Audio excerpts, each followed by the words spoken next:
we are looking at how to pronounce the name of this German manufacturing company that manufactures mainly fridges or refrigeration devices, and it's actually a German Swiss multinational equipment manufacturer based in Switzerland. But yeah, it has facilities and it originates from Germany. But how do you say it? It is to be said in German though as Liebherr.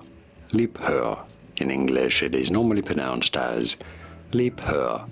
Liebherr is how you want to say it. And now you know.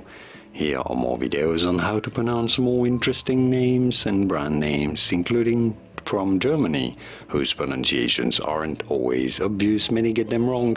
You won't after watching those. I'll see you there to learn more. Thanks for watching.